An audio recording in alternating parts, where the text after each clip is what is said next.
And happening right now, the manhunt continues for the former U.S. Army soldier accused of killing a bartender and 3 customers at a bar in southwestern Montana. Police say Michael Paul Brown lived next door and was no stranger to that establishment.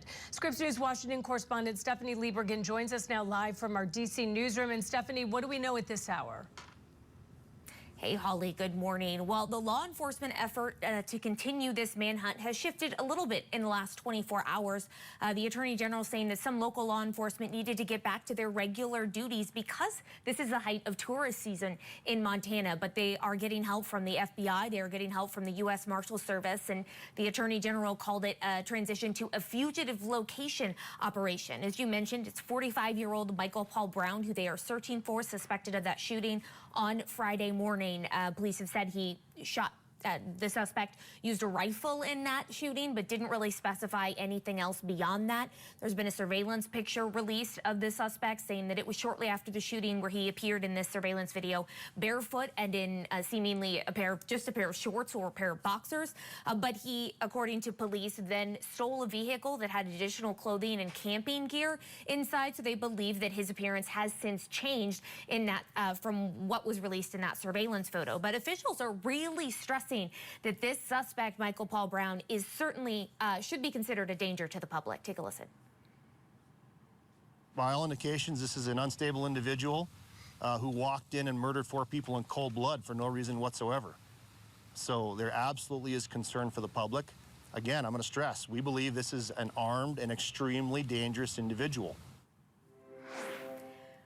There is a reward now, Holly, $7,500 reward offered for information finding Brown, but the Attorney General in that press conference yesterday stressing that that reward dollar amount certainly could go up, Holly. And Stephanie, let's talk about red flag laws. First of all, explain to us what they are. And I understand that Montana doesn't have them in place. How would they have perhaps maybe stopped something like this from happening? So there are 21 states across the country who have some kind of a red flag law, also considered extreme risk protection orders. They're designed typically to allow a neighbor, a family member, a member of law enforcement to temporarily take guns away from someone who is considered a danger to themselves or others. As you mentioned, Montana does not have a red flag law. In fact, just a couple months ago in May, the governor of Montana signed a bill prohibiting red flag laws and banning any local government from instituting it anywhere across the state of Montana. These red flag laws are designed to help take weapons away from someone who is mentally unstable, but the Montana legislature and the Montana governor arguing the red flag laws are a violation of someone's Second Amendment rights.